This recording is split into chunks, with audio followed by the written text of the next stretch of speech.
자, 오늘은 이제 우리가 디모데 전서를 이제 살펴보겠습니다. 제 18강인데요. 우리가 이제 디모데 바울 서신서를 보면은 바울이 교회들에게 한 편지들은 이제 우리가 다 살펴봤습니다. 다 살펴보고 이제는 개인들에게 한 편지를 살펴볼 차례예요. 디모데 전서, 디모데 후서, 디도서, 빌레몬서 이렇게 하면 이제 신약 성경에 나와 있는 바울의 서신서들이 모두 끝나고 사복음서, 사도행전, 이제 바울 서신서 다 끝나고 나면은 신약성이 거의 끝난 겁니다. 이제 신약성이 한 4분의 1 정도 남는 거예요. 이제 한 4분의 1 정도 남는데 내가 보니까 스케줄을 보니까 연초가 될 것 같더라고요. 다 끝내고 나면은 그 연초에 이제 연말 연초에 우리가 교회 행사가 많으니까 한 달 정도 우리가 방학을 하고 그리고 구약으로 넘어가기보다는 구약보다는 그 울린 코스를 하는 게 좋을 것 같아요. 왜냐하면 구약을 이미 들으신 분도 있고 그러니까 울린 코스는 제자 훈련 프로그램이거든요. 제자 훈련 프로그램을 제가 이제 여러분들에게 또 이제 가르치는 것이 여러분들에게 성경하고 밸런스를 잘 맞출 수가 있을 것 같아요. 그래서 울린 코스를 좀 하고 한 중간 정도 나가고 그 다음에 또 구약을 첫 창세부터 말라기까지 또 하고 그런 식으로 이제 하도록 하겠습니다. 바울 서신서를 이제 보기 전에 디모데 전서를 보기 전에 바울과 디모데의 관계를 여러분들 좀 알아야 할 것 같은데 디모데가 이제 바울이 가졌던 동역자의 관계는 크게 예수님이 제자들과 가졌던 관계와 비슷한 면이 있습니다. 예수님 주변에는 항상 군중들이 따라다녔죠. 예수님은 군중들에게 별로 관심을 갖지 않으셨어요. 예수님은 항상 70인 제자가 예수님 주변에 있었고 그 70인 제자 중에서도 12제자에게 예수님이 더 많이 관심을 가졌고 12제자 중에서도 베드로, 야고보, 요한 세 제자에게 예수님은 관심을 가지셨습니다. 예수님의 제자의 분포를 보면은 동시몬을 그리고 있어요. 맨 가운데 베드로, 야고보, 요한이 있고 그 다음에 이제 12제자가 있고 그리고 70인 제자가 있고 그 다음에 군중이 있고 이런 관계가 있는데 이 모형은 성경에서도 그대로 드러납니다. 모세도 마찬가지. 모세도 가장 옆에 누가 있었습니까? 여호수아가 있었죠. 그리고 그 외에 장로들도 뽑아가지고 모세를 따르게 했었죠. 그런 식으로 이제 관계들이 항상 그런 식으로 이제 정립이 되는데 바울도 예외가 아닙니다. 바울의 핵심 제자는 디모데하고 디도입니다. 바울이 직접 선발하고 양육한 자들, 자기가 직접 키운 자들입니다. 이게 바울의 사람들이라고 할 수 있죠. 디모데와 디도 이 두 사람입니다. 디모데와 디도는 상당히 상반된 성격을 가지고 있습니다. 디모데는 여성스럽고 디도는 굉장히 남성스럽습니다. 좀 용맹하다 그런 말이에요. 그래서 가장 바울이 힘들 때는 항상 디모데보다는 디도를 앞장 세웠습니다. 디도를 앞장 세워가지고 모든 일들을 처리합니다. 반면에 디모데는 아끼는 막내 아들과 같은 존재예요. 사도 바울에 있어서 가장 아끼는 늦둥이 아들이라고 그럴까? 막내 아들이라고 그럴까? 그런 존재입니다. 그래서 굉장히 아끼고 사랑했던 그런 관계입니다. 그러니까 디모데 디도가 양축이에요. 바울의. 그래서 조금 더 넓혀보면은 이제 바울의 복음 정신에 동의해가지고 선교에 합류했던 인물들이 있습니다. 그러니까 항상 같이 다녔던 것은 아니지만 그래도 상당히 측근에서 사도 바울을 도왔던 사람들이 있는데 그들이 바로 바나바와 실라, 브리실라와 아굴라 이 정도 사람들이 사도 바울을 그래도 상당히 예수님으로 말할 것 같으면 12제자 정도 되는 그런 제자들이라고 할 수 있겠습니다. 좀 더 넓혀서 보면은 바울의 복음에는 어느 정도 영향을 받았지만 그래도 독립적으로 사역했던 자들, 바울의 심정적으로 동조하고 바울을 스승으로 정도까지 여기지만 그래도 바울과 떨어져 가지고 독립적으로 활동했던 사람이 바로 아볼로입니다. 아볼로도 굉장히 큰 영향력을 미쳤던 인물이에요. 그래서 마지막으로 바울과 무관하지만 그러나 하나님의 선교라는 큰 틀에서 함께했던 사람들, 70인 제자 같은 사람들이죠. 그게 바로 야고보와 베드로 그리고 예루살렘에 있는 사도들이었습니다. 처음에 예루살렘에 있는 사도들은 사도 바울을 반대했지만 나중에는 바나바의 주선으로 바울의 의도를 알게 되고 바울을 받아들이게 되죠. 그래서 바울은 평생에 걸쳐서 이런 4가지 종류의 동역자들이 있었는데 그 중에서도 가장 자기 오른쪽 왼쪽 즉 디모데와 디도에게 각각 편지를 썼던 것입니다. 그 편지를 쓴 시기가 이제 사도 바울의 사역의 말기 때 사도 바울이 상당히 성숙해 있을 때. 그러니까 이제 사도 바울이 처음에 사역했을 때는 자기 제자가 없었죠. 근데 자기가 이제 사역을 하면서 세월이 지나면서 이제 핵심적인 제자들이 생겨난 거죠. 그 제자들에게 이제 생을 마감하기 전에 쓴 편지가 바로 디모데 전서, 후서, 디도서다. 이 세 가지 편지 중에서도 특별히 디모데 후서는 굉장히 인간적이면서도 사도 바울의 생각의 절정입니다. 절정. 사도 바울이 죽기 바로 직전에 쓴 편지잖아요. 죽기 바로 직전에 쓴 편지였기 때문에 자기의 절정이다. 자기 생각의 절정이다라고 보시면 되겠습니다. 그러면 경륜이 부족한 젊은 목회자는 무엇으로 목회를 하는가? 제가 이렇게 써봤는데요. 디모데는 장점과 단점이 아주 두드러진 사람이었습니다. 백그라운드를 좀 여러분들이 아시는 것이 필요한데, 이제 그 디모데를 처음 만났을 때는 제 1차 선교여행 중에 만났죠. 루스드라에서 만났습니다. 아시다시피 사도 바울은 루스드라에서 제 1차 선교여행을 갔는데 거기에서 사람들이 사도 바울을 반대해가지고 사도 바울을 돌로 쳤습니다. 사도 바울이 죽은 것처럼 보였어요. 아마 죽었던 것 같아요. 기절했던지. 그랬는데 사람들이 죽은 줄 알고 사도 바울을 성 바깥으로 던졌죠. 근데 그 장면을 디모데가 다 보고 있었던 거예요. 왜냐하면 디모데 고향이 루스드라이거든요. 자기 고향에서 벌어진 일이었기 때문에 다 보고 있었어요. 근데 놀랍게도 사도 바울이 죽지 않고 거기서 일어섭니다. 그건 몸이 만신창이가 됐을 거 아니에요. 만신창이가 됐음에도 불구하고 사도 바울은 몸을 털고서 다시 자기의 목적인 사명인 선교를 하러 또 나갑니다. 그걸 보면서 디모데가 많은 감명을 받았던 것 같아요. 그러고 나서 이제 2차 전도 여행을 하려고 사도 바울이 제 2차 선교 여행 때는 바나바와 헤어지고 실라와 같이 이제 전도 여행을 했는데 그때 다시 한번 루스드라를 들립니다. 루스드라를 다시 들렸을 때 아마 디모데가 자진했지 않는가 생각이 들어요. 성경에 자세히 나와 있지 않는데 디모데가 사도 바울의 제자가 되고 사도 바울의 동역자가 되는 것입니다. 선교 동역자가 되는 것입니다. 그래서 제 2차 전도 여행부터 디모데가 조인을 하기 시작했어요. 디모데의 백그라운드를 보면은 아시다시피 아버지는 헬라 사람입니다. 근데 어머니 유니게는 유대인이죠. 유태인들은 모계를 따라가니까 어머니가 유태인이면은 이제 유대인이 되는 것이죠. 하지만 보면은 좀 놀랍게도 할례를 받지 않았어요. 그러고 보면은 그 집안이 어머니의 유대교적인 전통보다는 아버지의 헬라적인 생각이 좀 더 지배적이지 않았나 그런 생각을 좀 하게 됩니다. 왜냐하면은 그 집안이 유대교 전통을 따르고 있었다고 한다면 당연히 할례를 받았겠죠. 근데 할례를 받지 않고 있었어요. 그 외조모 유닉의 이야기가 나옵니다. 외조모 유니스 이야기가 나옵니다. 외조모의 이야기가 나오는데 그 외조모의 이제 영향도 많이 받았던 것 같아요. 그래서 사도 바울은 이제 특별히 그 집안에서 나름대로는 성경 공부를 많이 하고 교훈을 많이 받았지만 그래도 좀 어머니 로이스 갑자기 생각이 안 나서 외조모 로이스의 영향을 많이 받았던 것 같아요. 그래서 사도 바울은 그걸 칭찬을 하고 있는데 학자들은 견해가 두 개로 나눠집니다. 첫째는 사도 바울이 교육을 잘 받아서 우리 디모데가 외조모와 그 어머니의 교육을 잘 받아서 사도 바울이 편지에 쓴 것처럼 신학적 백그라운드가 좀 튼튼한 것 같다라고 이렇게 생각하는 학자들이 있는가 반면에 일단 할례를 받지 않았다는 그 하나만 가지고도 약간의 유대교적인 신앙적인 좀 문제가 있지 않았나, 가정에 좀 신앙에 약간의 문제가 있지 않았나라고 추측하는 학자들도 꽤 많습니다. 그래서 우리가 그 절충해서 이해를 하는 것이 필요하겠습니다. 하여튼간에 사도 바울은 디모데에게 이제 할례를 받도록 했어요. 이게 중요합니다. 디도는 할례를 받지 말라고 그랬습니다. 디도도 헬라 사람이죠. 근데 디도는 할례를 받지 않았습니다. 근데 디모데는 할례를 받으라고 했어요.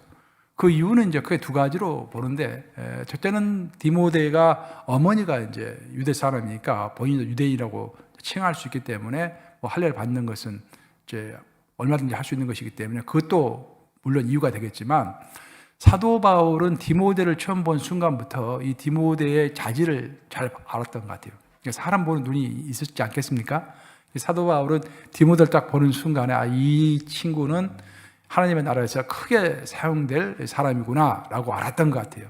그래서 앞으로 하나님의 일을 크게 하고 자신과 함께 이방인 사역을 하기 위해서는 자꾸 이방인 사역을 반대하는 유대인들이 있는데 그들의 공격을 미리 처단하기 위해서 할례를 받지 않고 또 유대인임에도 불구하고 할례를 받지 않고 사역을 하면은 또 그것이 공격의 대상이 될 수 있으니까 그 공격을 미리 차단하기 위해서 할례를 받는 것이 좋겠다라고 사도 바울이 판단한 것 같습니다. 그래서 사도 바울이 권유해서 디모데는 할례를 받죠. 그러고 나서 이제 사역을 시작하는 것입니다. 사도 바울이 생각했던 사도 바울이 생각했던 그 사역은 이제 디모데의 사역은 에베소 교회만 치료하는 것이 아니라 에베소는 아주 나중에 살펴보겠지만 큰 항구 도시입니다. 그 지역이 가장 중심 도시예요. 그 주변에 가정교회들이 많이 있었다는 것입니다. 에베소에도 교회가 큰 교회가 있었지만 그 근방에 가정교회들이 많이 생겨나고 있었습니다. 왜냐하면 우리가 사도행전을 읽어보면 사도 바울이 두란노에서 2년간 강론을 하죠. 그 강론을 들었던 많은 유대인들과 이방인들이 각각 자기 고향으로 돌아가서 그 근방에다가 가서 복음을 전했다라고 되어 있습니다. 즉 그들이 복음을 전하면서 각각 교회를 세운 거예요. 골로새 교회도 그렇게 해서 세워진 교회 아니겠습니까? 그래서 그 근방에 있는 모든 교회를 치리를 해야 했습니다. 그래서 디모데는 그곳에 있는 사람들에게 이제 그 파송을 한 거죠. 장로들을 파송한 것입니다. 여기에서 이제 우리가 디모데 전서를 읽어보면은 우리 감리교와 장로교의 또 차이점도 여기서 이제 극명하게 드러납니다. 뭐냐면은 성경을 읽어보면 감독이라는 말이 나오고 장로라는 말이 나오고 집사라는 말이 나옵니다. 근데 여기서 감독과 장로는 인터체인지업을, 그러니까 서로 이렇게 호환돼서 사용하는 언어예요. 똑같은 말입니다. 즉 장로는 그 교회를 실제로 담임 목사 역할을 하는 사람이죠. 그리고 이제 집사는 그 담임 목사를 도와주는 평신도들로 구성되는 것이죠. 그러니까 성경은 크게 이 두 가지밖에 없어요. 근데 칼빈이 나와가지고 칼빈이 장로교를 세우면서 교회 행정을 하면서 장로라는 제도를 세웠죠. 장로는 평신도 중에 장로가 되는 것이죠. 근데 우리 연합감리교회는 그것을 반대합니다. 왜냐하면 성경에서는 그것이 어디에도 나와 있지 않으니까. 성경에서 분명히 장로는 담임 목사를 장로로 하는 거예요. 그래서 우리 UMC 편제는 장정에 보면은 장로는 담임 목사가 장로입니다. 제가 장로예요. 제가 엘더예요. 우리 교회 엘더는 저예요, 저.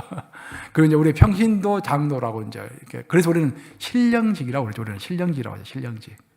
장로교에서 그런 말 안 쓰는데 우리 연합감리교회는 신령직, 즉 장로의 역할은 평신도로서 모범을 보이는 신령한 직책이다.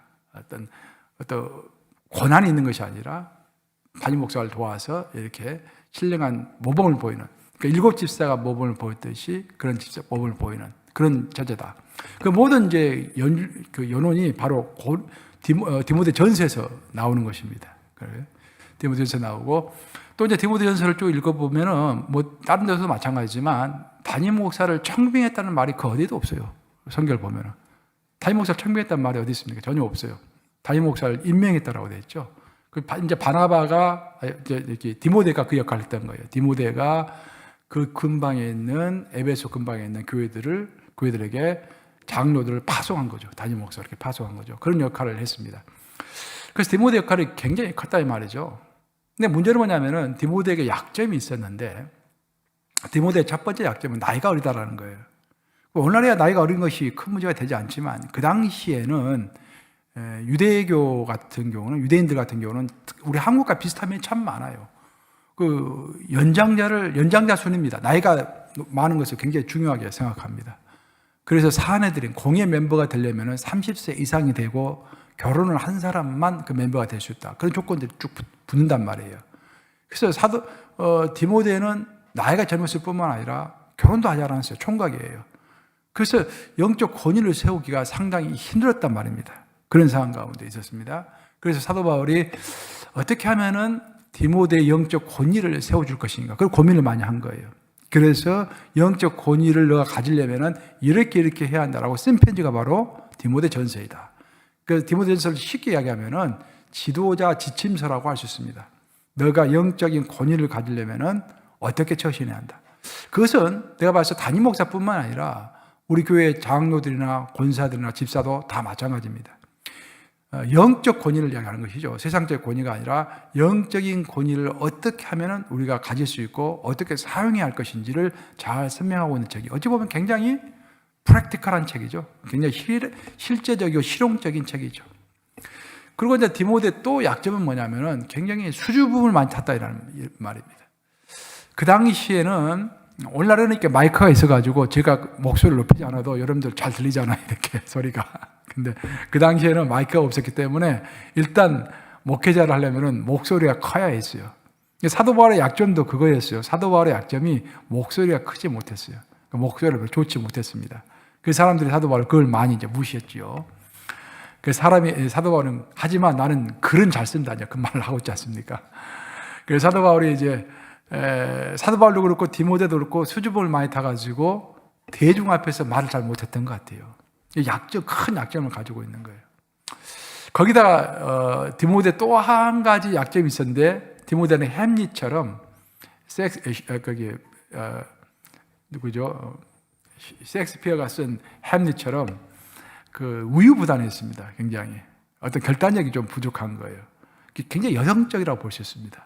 그런 면들을 고루 갖추고 있었어요. 그리고 디모데전서를 쭉 읽어보면 그런 말이 나오죠. 너의 심장이 좋지 않으니까 이제는 물만 먹지 말고 포도주를 좀 마셔라. 그래서 그게 좀 이게 건강상의 문제도 있었던 것 같습니다. 그러고 보면은 결론이 그거예요. 디모데는 그 당시에 아무리 생각을 해봐도 에베소 교회 담임 목사를 할 만한 여건이 전혀 돼 있지 않는 사람이에요. 사도 바울이 세운 교회 중에서 가장 크고 가장 대표적인 교회가 에베소 교회거든요. 사도 바울이 생명처럼 세운 교회가 에베소 교회거든요. 자기의 에이스라고 그러죠. 자기 에이스 교회가 에베소 교회인데 그 교회는 디모데를 보내면 안 되는 교회인데 디모데를 보낸 거예요. 그 많은 약점에도 불구하고. 그러면 왜 디모데를 보냈는가? 사도 바울이 디모데를 봤을 때 딱 하나를 봤습니다. 그 순수한 충성심. 그거 하나 본 거예요. 아들처럼 따르는 그 충성심. 이로써 우리가 알 수 있는 것은 뭐냐면은 우리가 하나님의 사역을 할 때, 우리가 하나님의 일을 할 때 우리가 100가지가 다 갖춰져 있다 할지라도 한 가지가 부족하면은 사역할 수 없는 것이고요. 우리가 100가지가 없다고 할지라도 한 가지가 있으면은 그것 가지고 하나님의 사역을 할 수 있는 것입니다. 그것이 핵심이에요. 디모데전서의 핵심입니다. 그럼 저도 그렇고 여러분도 그렇고 나는 하나님 앞에서 그 한 가지를 가지고 있는가? 그 한 가지가 뭐겠습니까? 그 한 가지는 심플합니다. 하나님을 신뢰하고 하나님을 믿는 거. 하나님께 순종하는 거죠. 신뢰하면 순종하는 거. 그거예요. 하나님이 원하시는 것은 그겁니다. 이스라엘 백성들에게 원했던 것도 하나님을 신뢰하고 순종하기를 원했기 때문에 그것을 가르쳐 주려고 40년 동안 훈련시킨 거 아니겠습니까? 하나님을 믿으라는 거예요. 우리를 이스라엘 백성들이 40년 동안 광야에 있을 때 걱정했잖아요. 물이 없다고 걱정했고, 먹을 것이 없다고 걱정했고, 옷이 해진다고 걱정했고, 이것저것 걱정이 많았잖아요. 하나님의 답변은 항상 나를 신뢰해라라는 거예요. 나를 신뢰해라. 나를 신뢰하고 내 말에 순종해라. 그렇죠? 저는 이제 목회자로서 제가 이제 저는 어떻게 보면 영적인 면에 있어서 이제 굳이 이제 프로 아마추어를 나눈다고 한다면 이제 저기 프로적인 측면이죠. 제가 이제 이것은 제가 전업으로 목회를 하고 있기 때문에 저는 영적인 세계를 이제 다 알아야 하기 때문에 이것저것 다 제가 이제 웬만한 것들은 공부해보고 들어보고 다 하거든요. 근데 여러분들 그 인도의 힌두교라든지요, 또 뉴에이지 사상이라든지 그런 것들, 또 윤회 사상이라든지 그런 것들 여러분들 깊이 들어가 본 적 있으세요? 그 깊이 들어가면은요 굉장히 매력적입니다. 굉장히 합리적이고. 그 우리 기독교는 상당히 허점이 많아 보여요. 사실 그렇습니다. 아주 깊이 들어가 보면은. 근데 그러면서 그것을 극복해 나가야 하는 거예요. 나가면서 이제 기도하면서 하는 게 기도하면서 물어보고 하면서 결론은 이제 모든 것을 요약하면은 우리 기독교는 다 하나 남습니다, 여러분. 다른 종교가 다 그 어떤 신비롭고 깊은 종교하고 우리를 비교할지라도 우리는 딱 하나 남는 거예요. 그 하나가 뭐냐면은 살아계신 하나님만 딱 하나 남는 거예요, 우리는. 모든 세상에서 우리에게 굉장히 매혹적이고 깊이 있는 종교들, 사실 불교도 굉장히 매혹적입니다. 이게 보면은 지적이고 상당히. 불교도 그렇고 힌두교도 그렇고 모든 종교가요, 세상 종교가요, 거의 다 내면적인 것을 강조합니다. 내적인 거, 내면적인 거. 근데 우리 기독교는요, 내면적인 게 중요한 게 아니라 내 바깥에 계실 타자, 하나님이 중요한 거예요. 나는 없는 거예요. 그러니까 우리 기독교의 핵심은 캐노시스라고 해요. 캐노시스, 비운다는 말 아니겠습니까? 나를 비우고 온전히 내 바깥에 계실 하나님으로 채우는 거. 그 하나님이 빠져버리면 우리는 다 없어져 버리는 거예요. 근데 불교는 하나님 없잖아요. 그리고 내가 이제 부처 될 수 있다고 주장을 하잖아요. 그리고 힌두교도 그렇고, 다 그렇습니다. 모슬림하고 이제 우리 모슬림교는 사실 이슬람은 우리 사촌격이에요. 우리가 이제 원수됐지만 우리 기독교에서 나온 것이 이슬람교이기 때문에 교리가 비슷합니다. 그리고 이제 마호메트가 원래 사막에서 이제 오아시스 근방에서 살았잖아요. 가부에 비슷한 이제 돈 많은 가부를 만나가지고 결혼해가지고 하루 종일 수양만 했잖아요. 근데 이제 캐러빈들, 그러니까 낙타에다가 물건을 싣고 파는 그 상인들이 이제 오면은 그 오아시스에서 머물면서 며칠간 머물면서 막 세상 이야기를 해주는 거예요. 근데 가만히 들어보니까 유대 지역에 예수 이야기가 나오고 거기에 유대교 종교 이야기가 나오고, 그러니까 원래는 종교적인 사람이니까 그것을 많이 들은 거예요, 이야기를. 그래가지고 이슬람 코란을 읽어보면은 성경과 비슷하잖아요, 내용이. 비슷한 내용이 굉장히 많잖아요. 근데 어설프게 써놨잖아요, 이게. 우리는 이제 우리가 봤을 때 어설픈데 이슬람 교도들은 정반대로 이야기하죠. 자기들은 성경보다 더 나중에 쓰여진 글이기 때문에 좀 더 정확하고, 우리 성경은 쓰여질 때 이미 여러 사람이 손을 거쳐가지고 편집되었기 때문에 이미 커럽트 되었다, 부패되었다, 그런 식으로 설명하죠. 근데 아무리 봐도 그것은 아닌 것 같고, 결론적으로 다시 결론으로 돌아가면은 사도 바울이 사도 바울이 디모데를 세운 이유는 그렇게 많은 결점이 있음에도 불구하고 한 가지가 있었기 때문에 세웠다라는 거예요. 그 신뢰와 충성, 순종, 이것이 있었기 때문에 세웠다는 것입니다. 그럼 여러분들 생각해 보세요. 여러분들에게는 하나님을 절대적으로 신뢰하고 하나님께 절대적으로 순종하고 있습니까? 그것이 있으면 여러분 다 갖고 있는 것이고, 그것이 없으면은 아무리 다른 것을 많이 가지고 있어도 필요 없는 거예요. 하나님을 절대적으로 신뢰하는 것입니다. 저는 목회하면 할수록, 또 타종교를 자꾸 보면 볼수록 그 남는 것은 우리 하나님 하나 남다 말이죠. 그 하나님을 절대적으로 신뢰하는 거죠. 절대적으로. 그러니까 그것이 없어지면은 우리는 아무것도 아니다라는 것들을 이제 디모데전서를 보면서 본격적으로 보기 전에 제가 꼭 여러분들에게 당부드리고 싶습니다. 자, 그러면 이제 에베소서를 지도를 좀 보시면은 지중해 이란에 있는 3대 항구 도시가 있습니다. 그 당시에 사도 바울이 살았던 당시에 3대 항구 도시가 있는데, 알렉산드리아, 이집트죠. 이집트 알렉산드리아, 그리고 안디옥, 그리고 에베소, 이 3대 도시가 큰 항구 도시였습니다. 그 중에서도 에베소는 상업과 종교 중심지였습니다. 상업뿐만 아니라 에베소는 좀 특별했는데 에베소는 종교 중심지이기도 했어요. 그러니까 에베소 하면 여러분들 뭘 아셔야 하냐면은 영적으로 센 곳이다라는 거예요. 영적으로 센 곳이다. 그러니까 사탄이 이제 이 세상을 지배할 때도 하나님의 방법과 비슷합니다. 사도 바울도 이제 그렇게 사역을 했는데 어떤 거점 도시를 만들어 놓죠. 거점 도시를 만들어 놓고 그 근방에 있는 지역들을 이렇게 다 통치하는 거예요. 사탄도 이제 그런 식으로 일을 하는데, 사탄의 거점 도시가 바로 에베소였습니다. 에베소. 아데미 신전이 있는 곳이죠. 세계 7대 불가사의 중에 하나입니다. 얼마나 크게 지어놨던지.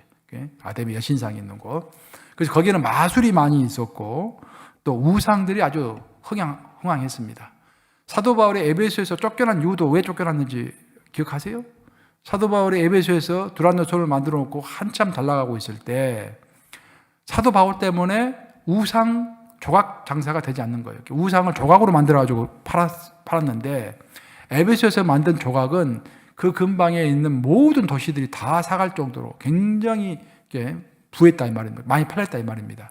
은장색, 은으로, 금으로 이렇게 아데미 신상을 만든 거예요. 목걸이도 만들고 귀걸이도 만들고 신상도 만들고, 그 많이 팔았는데 사도 바울 때문에 갑자기 그 장사가 매상이 떨어지는 거예요.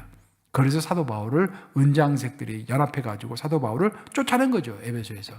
그 정도로 거기는 우상의 중심지였다라는 거예요. 특별히 거기는 이제 모든 항구 도시가 문물과 사상이 같이 한꺼번에 들어오는데 특별히 에베소는 더더욱 유대교와 힐랍 사상과 영주주의 사상이 충돌하고 있었던 곳입니다. 충돌이라기보다는 혼합되고 있었던 곳이에요. 혼합되고 있었던 곳이. 이 세 가지가 굉장히 중요합니다. 여러분들, 유대교는 경전에 중심을 둔 철저하게 유일신을 섬기는 그런 종교입니다. 유대교는. 반면에 힐랍 사상은 인간의 이성을 중요시하는 철학이죠. 반면에 영지주의는 신비주의입니다. 신비주의. 이 세 가지가 어떻게 보면 전 세계의 사상의 흐름이라고도 할 수 있어요, 여러분들. 전 세계 사상이라는 것이 오늘날 21세기의 이 사상이라는 것이 이 세 가지입니다. 그러니까 종교와 철학과 신비주의, 이 세 가지인 거예요. 이 세 가지가 그 당시에 벌써 2000년 전에 에베소에서 꽈리를 들고 있었다라는 것입니다. 사도 바울과 에베소 교회의 인연을 보면은 원래 에베소 교회는 아볼로가 세운 교회예요. 근데 아볼로의 문제는 뭐냐면은 나중에 이제 브리스길라와 아굴라가 아볼로에게 가르쳐 주죠. 아볼로는 세례 요한은 이해하고 있었는데 예수님의 복음과 부활 교리는 잘 이해하지 못하고 있었습니다. 근데 아볼로가 워낙 말을 잘해요. 그리고 학문이 높았던 사람입니다. 그러니까 말을 잘하고 똑똑하니까 가는 곳마다 인기가 있었단 말입니다. 그래서 브리스길라 아울라가 가만히 들어보니까 그럴싸한데 뭔가 빠진 것 같아. 그래서 어떻게 합니까? 아볼로를 부르죠. 우리 한번 식사 한번 같이 하자. 불러가지고 브리스길라 아울라가 너 예수 아느냐라고 물어보면서 잘 모른다라고 하니까 설명을 해주죠. 그러면서 아볼로가 나중에 이제 제대로 이제 갖춰진 사람이 되는데, 아볼로가 잘 갖춰지지 않았을 때 회개 세례, 즉 세례 요한이 가르쳐준 세례만 알고 있었을 때, 그때 에베소에 가가지고 아볼로가 강론을 했던 거예요. 그러면서 아볼로를 따르는 사람들이 많이 좀 생겼던 것입니다, 에베소에. 그래서 사도 바울이 우연하게 이제 에베소에 가가지고 거기에 이제 예수를 믿는 사람들이 있는 것 같아. 그 사람들에게 물어본 거예요. 자, 너희들 구원 받았느냐? 그리고 너희 성령 받았느냐? 했더니 우리는 세례 요한의 세례만 알고 있지 예수를 잘 모릅니다 라고 이야기한 거예요. 그래서 그때 예수를 설명하고, 세례 요한은 예수를 위해서 온 사람이다 라고 설명하고 세례를 주죠. 세례를 주니까 거기서 성령이 내렸다라고 되어 있습니다. 그 밑에 성경구절 적어놨는데 제가 읽어드릴게요. 아볼로가 고린도에 있을 때 바울이 이 지방으로 다녀. 그러니까 아볼로가 잠시 이제 에베소를 떠나서 고린도에 있을 때 그런 말입니다. 아볼로가 없는 그 사이에 바울이 이제 에베소로 간 거예요. 이것도 하나님의 섭리인 것 같아요. 만약에 아볼로가 에베소에 있었다고 한다면 사도 바울이 아볼로를 제치고, 또 아무리 올바른 말이라고 하지만 함부로 말하기가 힘들었겠죠. 근데 마침 이제 아볼로가 없었던 거예요. 그래서 사도 바울이 그때 에베소에 갔습니다. 에베소에 와서 어떤 제자들을 만나 이르되 너희가 믿을 때 성령을 받았느냐? 이르되 아니라 우리는 성령이 계심도 듣지 못하노라 라고 하면서, 그때 내가 땡땡땡 해놨는데 생략을 해놨는데 좀 길어가지고, 그때 보면 이제 그들이 예수도 모른다 그런 말이 나옵니다. 그들이 듣고 이제 사도 바울이 예수를 설명합니다. 그래서 그들이 듣고 주 예수의 이름으로 세례를 받으니 바울이 그들에게 안수하며 성령이 그들에게 임하심으로 방언도 하고 애언도 하니, 바울이 해당에 들어가 석 달 동안 담대히 하나님 나라에 관하여 강론하며 고면하되 어떤 사람들은 이 도를 비방하거늘 바울이 그들을 떠나 제자들을 따로 세우고 두란노 소원에서 날마다 강론하니라. 즉 결론을 이야기하면은 사도 바울이 예수의 복음을 전했고, 그 다음에 그들에게 예수의 이름을 세례를 줬고, 세례를 주니까 성령이 임해서 이제 본격적으로 해당에 들어가가지고 강론을 시작했는데, 사도 바울을 반대하는 사람들이 많이 생겨나니까 사도 바울이 해당을 뛰쳐나와서 두란노 소원을 만들어서 그때부터 독립적으로 강론을 하기 시작했다. 그런 이야기입니다. 에베소서의 이제 주제와 목적을, 우리 그 디모데전서의 주제와 목적을 보면은 위축되어 있는 젊은 목회자에게 주는 격려와 지침의 편지라고 할 수 있겠습니다. 그리고 교회 안에 잘못된 영적 지도자들을 경고하고 있습니다. 그러니까 지금 디모데가 담임 목회를 하고 있음에도 불구하고 디모데 나이가 좀 어리고 목회 경력이 좀 없다 보니까 원래 거기에 거짓 교사들이 있었는데 완전히 교회가 그냥 영적으로 잘못된 사람들이 판을 치고 있었던 거예요, 그 교회를. 사도 바울이 이건 아니다. 그러면서 디모데에게 그들을 강력하게 처단해라. 치리에 대한 이야기를 하고 있어요. 치리. 그들을 교회에서 쫓아내라. 그렇게 해야죠. 그래서 그들을 교회를 제대로 세워라. 그런 지침을 또 줍니다. 그 세 번째는 예배에 관한 지침을 주고 있습니다. 예배는 이렇게 드려야 한다라는 예배 지침을 주고, 마지막 네 번째, 너를 도울 장로와 집사를 세울 때는 이러이러한 사람들을 세워야 한다. 장로와 집사의 조건들을 쭉 나열하고 있습니다.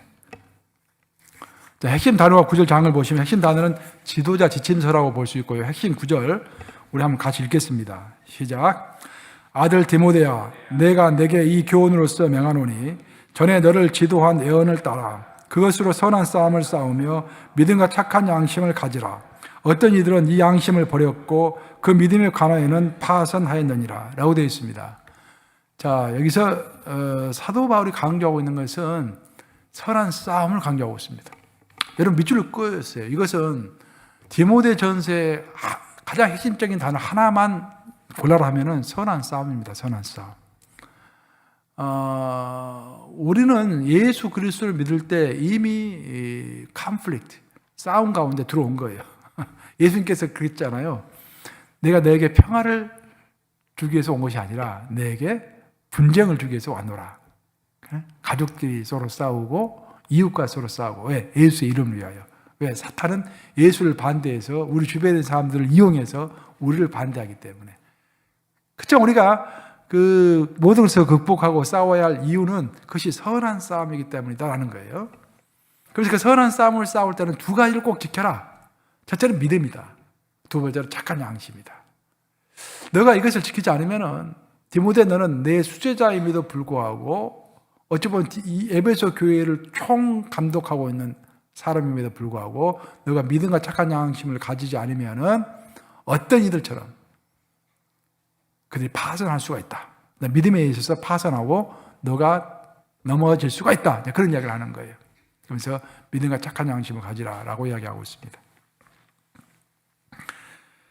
핵심 장 3장입니다. 교회 지도자인 장로와 집사들이 갖춰야 할 조건들을 쭉 열거하고 있다고 하겠습니다. 그래서 이제 3장을 보면은 오늘날 우리가 이제 교회 재직들을 뽑을 때 어떻게 뽑는가 그 방법들이 쭉 나오고 있습니다.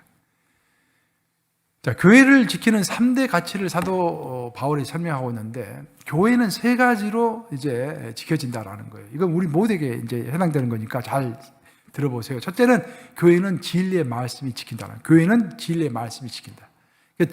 성경 말씀이 있을 때 그것이 모든 것의 기준이 된다는 것이죠. 교회 어떤 분쟁이 생기고, 교회 어떤 말썽이 생기면은 성경을 놓고 그 지침에 따라서 우리가 판단할 수 있단 말이죠. 교회를 지키는 첫 번째 가치는 말씀이다. 두 번째는 질서이다. 교회에서 질서가 없어져 버리면은 교회는 존재할 수 없다. 그래서 치리가 꼭 필요하다.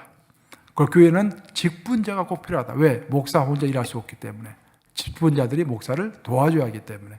이 세 가지가 이제 교회를 지키는 3대 가치로 디모데 전서에 나오고 있는데, 여기서 이 세 가지 중에서 오늘날 현대 교회가 잘 하지 못하고 있는 것이 두 번째입니다. 두 번째. 치리를 잘 하지 못하고 있어요. 치리를. 우리 개신교의 약점입니다. 제가 뭐 그전에 몇 번 설명드렸기 때문에 굳이 또 설명 안 드려도 되겠지만, 만약 우리 교회에서 예를 들어서 어떤 어떤 이제 직분자가 잘못했다고 하십시다. 그럼 우리 교회에서 회의를 열어가지고 이 직분자 잘못했으니까 이 직분자 우리가 징계하십시다. 당시 직분 내려놓으시고 이제 근신하시오. 그럼 그 사람은 어떻게 반응합니까? 아, 나 아름다운 교회 가버려야지. 아름다운 교회 가요. 그럼 아름다운 교회는 어떻게 합니까? 와, 새 가지고 왔다고 막 박수치고 환영하죠. 이제 그 교회에서는 이제 치리가 안 돼. 치리가 큰 문제입니다. 큰 문제. 우리 개신교의 문제죠. 가톨릭은 그렇지 않죠. 가톨릭이나 동방종교에서는 있을 수가 없는 일이죠. 우리 개신교가 그 정도로 굉장히 얇아요, 얇아. 샬로해졌습니다. 저도 개신교 목사이기 때문에 뭐 누워서 침 뱉기식인데 어떻게 할 수가 없어요. 그리고 구조 자체가 그렇게 흘러가고 있으니까, 구조 자체가. 예를 들어서 뭐 교회도 마찬가지잖아요. 교회가 한 교회가 생기면 그 교회 조그만 교회 생기면은 조그만 교회 입장에서 어떻게 되겠어요?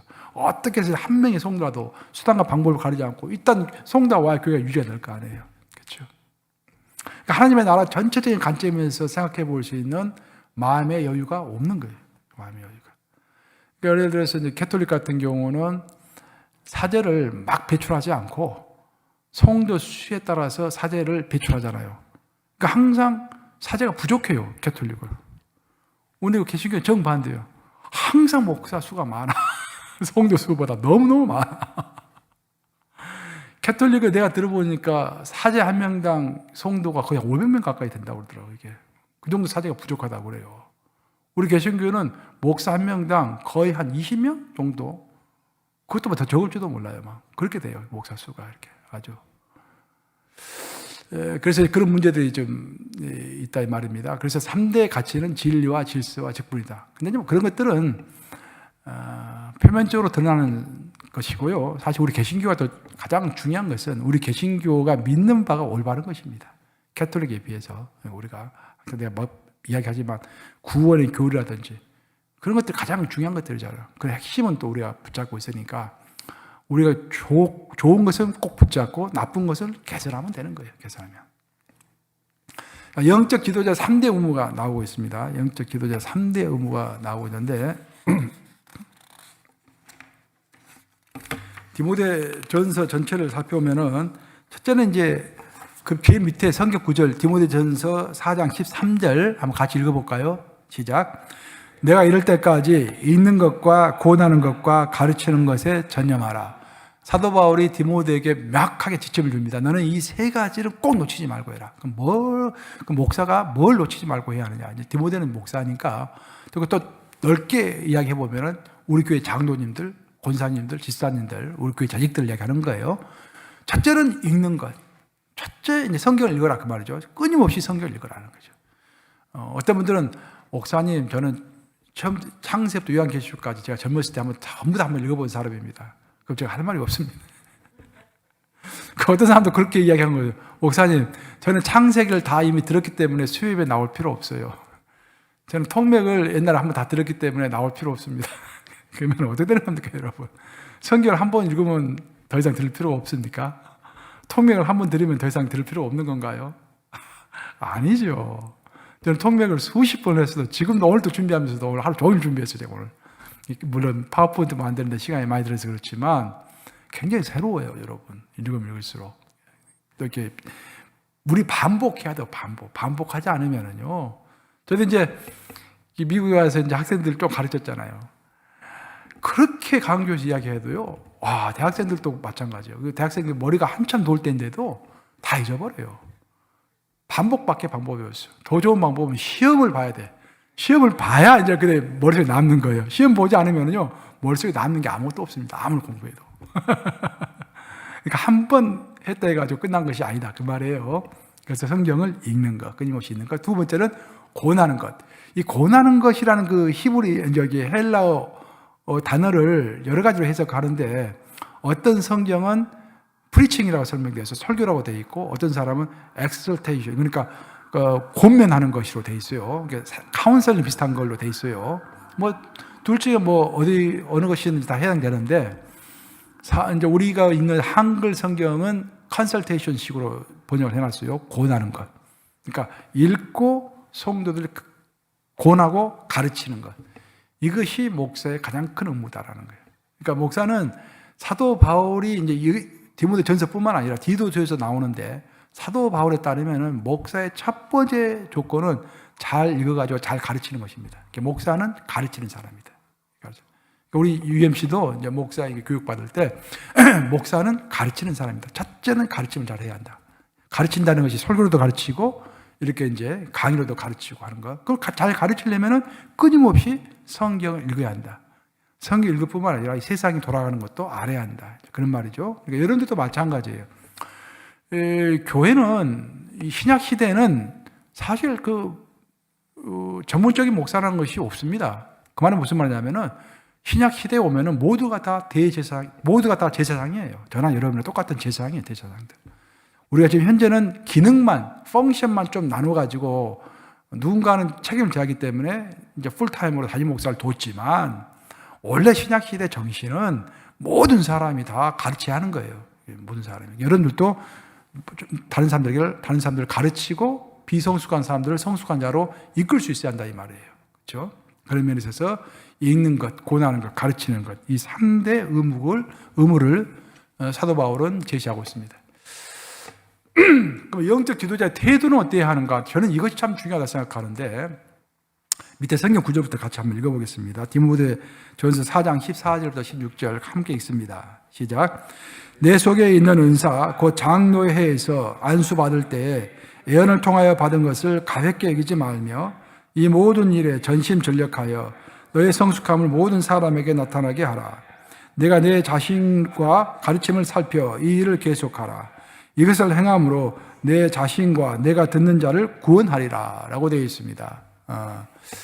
영적 지도자의 태도는 첫째, 가볍게 여기지 말라는 것입니다. 자기가 맡은 직분을. 저는 담임 목사가 됐으면은 죽기를 각오하고 내 자를 지켜야 하는 거예요. 여러분들 장로가 되고 권사가 됐으면은요, 죽기를 각오하고 그 자를 지켜야 하는 것입니다. 죽기를 각오하고. 아무리 힘들어도 지켜야 하는 거예요. 예. 가볍게 여기지 말라는 거예요. 왜? 하나님이 다 보고 계시니까. 그러니까 두 번째로는 시간이 갈수록 전심전력해서 우리의 성숙함을 나타내야 하는 것입니다. 예를 들어서 여러분이 뭐 10년 전이나 지금이나 별로 변한 게 없어. 오히려 더 뒤로 후퇴했다 하면 큰 문제인 거예요. 담임 목사도 마찬가지. 저도 계속해서 성숙해져야죠. 제 인격도 성숙해져야 되고 성경에 관한 이해도 더 성숙해져야 되고, 그래서 끊임없이 저도 성경을 읽고 기도하고 내 자신을 돌아보고 내 자신을 쳐서 복종시키고 해야 하는 거예요. 그래서 영적 지도자의 두 번째 태도는 성숙감을 나타내는 그런 자세를 가져야 한다. 그러니까 세 번째, 영적 지도자는 뭐니 해도 자신과 타인의 구원을 이루는 사람이어야 한다. 여기서 자신의 구원을 이룬다는 것은 성경에 따르면은 우리는 칭의, 예수님을 주하며 그리스도로 영접함으로 우리가 의인이 되었잖아요. 그것으로 구원이 끝나는 것이 아닙니다. 그래서 구원의 출발인 거예요. 그 다음에 성화, 예수님을 닮아가는 과정이 있죠. 그러고 나서 우리가 죽었을 때 예수님의 몸처럼 변화가 되는 영화가 있는 것입니다. 영화가 돼야만이 예수님 심판대 앞에 서서 우리가 부활의 몸을 입고 의인으로 칭함을 받아야만이 우리 구원이 완성이 되는 거예요. 그 장 칼빈이 이야기한 것입니다. 뭐 웨슬리도 당연히 이야기했고요. 근데 오늘날 우리 기독교는 우리 한국 기독교만 그래요. 칭의만 구원으로 생각을 해요, 보통. 그러니까 나는 뭐 천방지축으로 살다가 오늘 복음을 들었어. 마음이 좀 뜨거웠어. 오늘 예수님을 영접했어. 딱 예수님 영접하는데 10분이면 족하잖아요. 3분 내지 10분이면 족하잖아요. 그 다음부터 내가 뭐 아무리 방탕하게 살아도 나는 천국은 딱 보장돼 있어. 그렇게 생각한단 말입니다. 완전 잘못된 구원관입니다. 이게 완전 잘못된 구원관입니다. 그래서 사도 바울은 너의 구원을 이루라. 그리고 또 타인의 구원을 이루어 주어라. 라는 이야기를 하고 있는 것입니다. 자, 영적 지도자의 도전이 있는데, 이제 사도 바울은 디모데에게 너가 사역을 할 때는 반드시 너를 반대하는 사람들이 있을 것이다. 그 반대하는 사람들이 교회 외부에만 있는 것이 아니라 교회 내부에도 너를 반대하는 사람들이 있을 것이다. 너는 절대로 흔들리지 말고 그들을 잘 치리해라. 그렇게 이야기하고 있죠. 그래서 이제 예를 들고 있는데, 사도 바울이 예를 든 사람이 교회 내에서는 후메네오를 예를 들고 있습니다. 후메네오는 정말 불행한 사람이에요. 반동자로 찍혀가지고 이 성경에 이름이 기록되었으니 이게 후메네오는 에베소 교회 성도였습니다. 근데 굉장히 난척하고 사람들을 잘못된 길로 이끌고 사도 바울을 반대하고 디모데를 반대했어요. 그래서 사도 바울은 후메네오를 어떻게 평가하고 있냐면은 그는 양심을 버렸고 믿음에 대해서는 파산한 자다. 그래서 사도 바울이 그를 제명 처분해버렸죠. 교회에서 쫓아냈습니다. 사도 바울이. 그러면서 사도 바울을 쫓아내고서 한 말이 뭐냐면은 그 밑에 전하죠. 고린도전서 5장 5절에 나오는데 그 내용이 한번 같이 읽어보겠습니다. 시작. 이런 자를 사탄에게 내주었으니 이는 육신은 멸하고 영은 주 예수의 날에 구원을 받게 하려 함이라. 여긴 사도 바울의 본심이 드러나는데 지금 후메네오를 교회에서 쫓아냈습니다. 사도 바울이. 그 후메네오가 굉장히 힘들 거 아니에요. 그러면 그리스도의 사랑으로 그를 용서하고 받아줘야지 어떻게 해서 교회에서 쫓아낼 수 있느냐. 우리는 그렇게 생각할 수 있죠. 근데 사도 바울의 생각은 달랐던 거예요. 아마 사도 바울은 후메네오를 미워하지는 않았던 것 같아요. 오히려 후메네오를 염려했던 것 같아요. 왜냐하면 이 상태 그대로 두면은 하나님으로부터 큰 징계를 받는 것이 분명하기 때문에 지금 당장에는 육신적으로 괴롭고 자기 평판도 사회적으로 매장이 되고 그건 나쁜 면이 있겠지만 그래도 그가 이제 나중에는 회개하고 혹시라도 회개하고 돌이키면은 자기의 영혼은 하나님 앞에서 구원을 받을 수 있기 때문에 이가 그대로 후메네오가 정상적으로 신앙생활 하는 것보다는 좀 어려움을 당하는 것이 좋겠다라고 사도 바울이 판단을 한 것입니다. 우리도 이런 말을 먹어야겠죠. 그래서 후메네오를 쫓아냈다 그런 말이에요. 그래서 그런 예를 들고 있습니다. 반면에 교회 바깥에서도 사도 바울을 힘들게 했던 사람이 있었는데 또 디모데도 이제 마찬가지겠죠. 데메드리오입니다. 에베소의 은장색. 아까 제가 이야기했죠. 이 사람은 우상을 조각으로 만들어가지고 팔아먹었던 사람입니다. 그래서 장사 잘 안 되니까 사도 바울에게 누명을 쓰여가지고 사도 바울을 에베소에서 쫓아낸 사람이 데메드리오입니다. 그래서 데메드리오를 이렇게 예로 든 거예요.